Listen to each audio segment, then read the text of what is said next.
नमस्कार दोस्तों, मैं अंकुर उपाध्याय स्वागत करता हूं आप सभी का आपके अपने YouTube channel share market analysis में। एक बड़ी खबर आते हुए दिख रही है और 3 कंपनीज के लिए पॉजिटिव है। स्पेशली मैं आप सभी के साथ एक स्टॉक को तो लॉन्ग टर्म के लिए काफी बार शेयर कर चुका हूं। आज भी व्यू पॉजिटिव है। देखिए, मेरा सिंपल सा सिद्धांत है, अगर कोई स्टॉक पसंद है लॉन्ग टर्म के लिए तो गिरावट में हम डरते नहीं है, हम उसे अपॉर्चुनिटी समझते हैं। ट्रेडिंग का व्यू है तो स्टॉप लॉस पे निकलना ही निकलना है, फिर चाहे कितना भी अच्छा स्टॉक हो। हर स्टॉक को खरीदने से पहले आपका पूरा का पूरा प्लान तैयार होना चाहिए। अगर आपकी आधी अधूरी तैयारी है ना, तो वो बीच रास्ते में आपको लटका देगी। एक एग्जांपल से समझाता हूं। एक आदमी को ये तो पता है कि मैं कब खरीदूं, कब खरीदना है, किस और क्या खरीदना है, लेकिन ये किसी को नहीं पता है कि कब बेचना है, और यह हमेशा कंफ्यूजन क्रिएट होता है।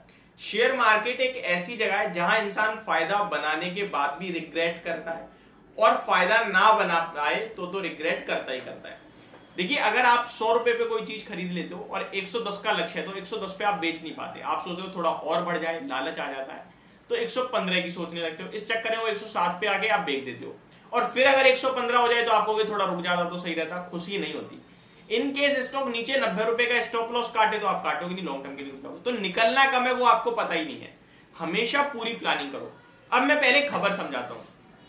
फार्मा से रिलेटेड 3 कंपनियां और फार्मा से रिलेटेड एक बड़ी खबर आते हुए दिख रही है। खबर क्या है वो समझिए पहले। फार्मा जो दवाइयां बनाती हैं कंपनियां, दवाइयां जो बनती हैं वो अलग है, और दवाई एक सॉल्ट से बनती है, वो सॉल्ट अलग है, उसे एपीआई कारोबार कहा जाता है। ध्यान से समझिएगा, ये थोड़ी आपकी जनरल नॉलेज की भी काम आएगा। मान के चलो आप कोई एक्स टैबलेट खरीद के लाते हो अपने घर में, ठीक है। जब भी कोई दिक्कत परेशानी हरी बीमारी होती है, आप एक टैबलेट लाते हो। वो ये और सिंपल करता हूं मैं, paracetamol, Dolo, almost similar kind of Sumo. ये क्या है कि बुखार, बॉडी एक, इन सब अगर दिक्कत चल रही है तो ये आप ले सकते हो। नाम अलग अलग है लेकिन काम ऑलमोस्ट सिमिलर हो रहा है। ऐसा क्यों? कोई डॉक्टर आपको प्रिस्क्रिप्शन में पैरासीटामोल लिख देता है, कोई डोलो लिख देता है, तो कोई आपको तीसरी जो मैंने आपके साथ नाम शेयर करा वो लिख देता है। अब सवाल ये उठता है, ऐसा क्यों? देखो, तीनों जो टेबलेट है इनके नाम अलग है लेकिन इनमें सॉल्ट एक ही है। कभी कभार आपने नोटिस कराओ कि आप प्रिस्क्रिप्शन देते हो मेडिकल स्टोर पे, वो कहता है कि भाई मेरे पास ना ये वाली टेबलेट नहीं है, लेकिन इसके बदले मैं दूसरी दे देता हूं, उसमें सॉल्ट सेम ही है। सॉल्ट यानी कि एपीआई, ठीक है। अब यहां पे जो पैरासीटामोल टेबलेट है ना, जो बुखार में काम आती है, उसमें जो सॉल्ट है पैरासीटामोल, उसके दाम बढ़ रहे हैं। पैरासीटामोल के सॉल्ट के दाम यानी एपीआई के दाम बढ़ते हुए दिखे ग्लोबल मार्केट्स में, और थोड़े बहुत नहीं बढ़े हैं, हैवी क्वांटिटी में बढ़े हैं, 30-33% के करीब बढ़ गए हैं, और अभी और बढ़ेंगे ऐसा अनुमान है।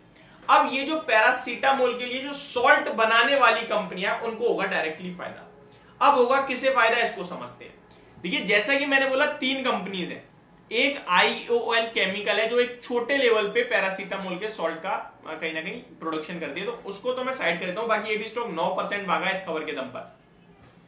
2 बड़े प्लेयर हैं, एक है ग्रेन्यूल्स इंडिया और दूसरा है डीवीज लैब।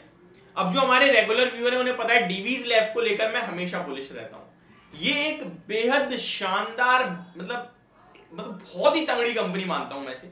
95 कंट्रीज में मार्केट लीडर है ये कंपनी, ठीक है जी।